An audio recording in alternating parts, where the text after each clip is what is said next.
बिस्मिल्लाहिर्रहमानिर्रहीम। अस्सलामुअलैकुम वरहमतुल्लाहि वबरकातुहू।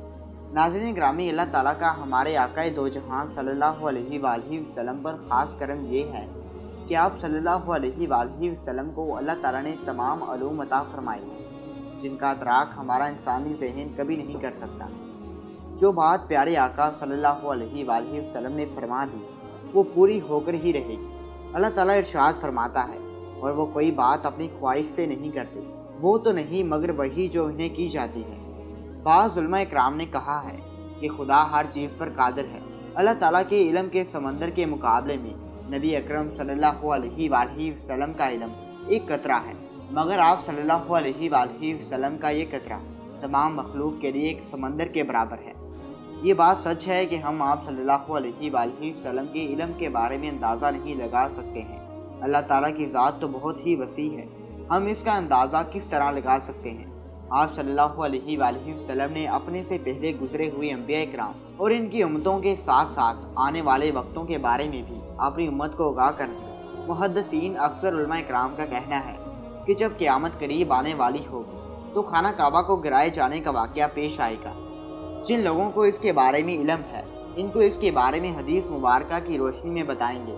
खाना काबा की निशानियों में से एक अज़ीमुल शान निशानी ये है कि जब तक खाना काबा कायम है, इस वक्त तक दुनिया भी कायम व दायम रहेगी। जब खाना काबा को गिराया जाएगा तब क़यामत रोनमा हो जाएगी।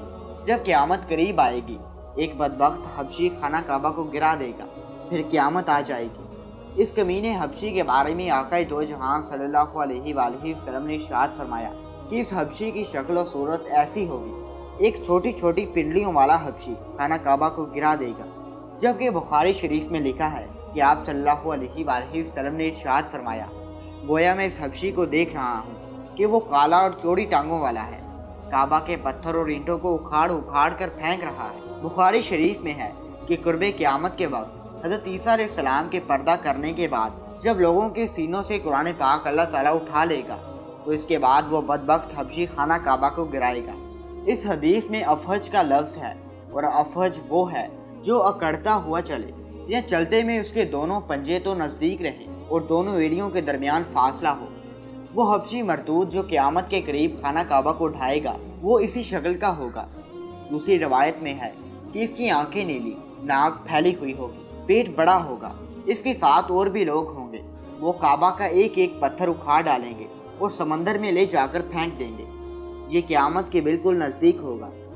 यहाँ ये बात भी जहन में रहे कि इन क़यामत की निशानियों से मुतालिक रवायात में चंद एक मामलात और शख्सियात को छोड़कर इनका वक़ू होने के वक्त, हालात, शख्सियात और अक़वाम व आलम का मामला काफ़ी मुबहम है और वाज़ेह नहीं है, ताकि इस पर कोई हतमी राय दी जा सके कि कब कौन कैसे खरूज करेगा वगैरह। आजकल के सियासी तनाजुर में लोग और अक्सर उलमा इकराम भी ये समझ रहे हैं कि बस क़यामत सिर्फ चंद सालों या दहाइयों में आने वाली है।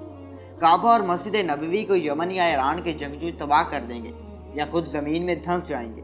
आइंदा चंद सालों में इमाम महदी अलैहिस्सलाम और हज़रत ईसा अलैहिस्सलाम का ज़हूर हो जाएगा।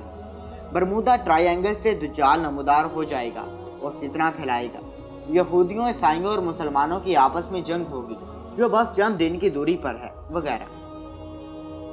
हकीकत यह है कि ये सब क़यास सराइयाँ सादा लोहे अवामुल नास को महसूस करने और अमलो जहाद से दूर करने के लिए की जाती हैं। अगर गहरी निगाह से देखा जाए तो बड़े बड़े फितने तो कई सदियां पहले ही रौनमा होने शुरू हो गए थे। कितने ही लोगों ने महदी होने का ड्रामा रचाया, कितने ही दफ़ा मुसलमानों और यहूदो अंसार की बड़ी जंगें हुई, कितनी मरतबा किबला अव्वल फतह हुआ, कितनी मरतबा किबला अव्वल पर यहूद का कब्ज़ा रहा, कितनी मरतबा दुजाल नुमा इंसान पैदा हुए, लेकिन इनका जिक्र कुर्बे क़यामत के सिलसिले में नहीं होता। सिर्फ 20वीं और 21वीं सदी के सियासी मामलात और वाक़यात को ही कुर्बे क़यामत समझ लिया गया है, जबकि नबी करीम सल्लल्लाहु अलैहि वसल्लम के फरमान के मुताबिक आपकी वफ़ात के बाद का सारा ज़माना कुर्बे क़यामत ही है, चाहे कितनी सदियाँ बीत जाए। लिहाज़ा उलमा इकराम को चाहिए कि आजकल के सियासी प्रोपेगेंडे से मुतासिर होकर इन अवामुल नास को महसूस करने के बजाय इनको नेक अमाल और जहाद फ़ी सबीलिल्लाह की तरगीब दें। अल्लाह ताला से दुआ है कि अल्लाह ताला हमको नेक काम करने की तौफीक अता फरमाए। मेरा सुनाना और आपका सुनना अपनी बारगाह इलाही में कबूल व मंजूर फरमाए। आमीन सुम्मा आमीन। दोस्तों, अगर आपको ये वीडियो पसंद आई है तो इस वीडियो को लाइक और शेयर ज़रूर कर दीजिए اور اگر آپ ہمارے چینل پر نئے آئے ہیں تو اس چینل کو سبسکرائب کرتے ہوئے ہماری یوٹیوب فیملی کا حصہ بن جائیں۔ میں آپ سے ملتا ہوں ایک اور ایسی اسلامک ویڈیوز کے ساتھ، تب تک اپنا اور اپنے پیاروں کا بہت زیادہ خیال رکھیے، ہمیں دعا میں یاد رکھیے۔ خدا حافظ۔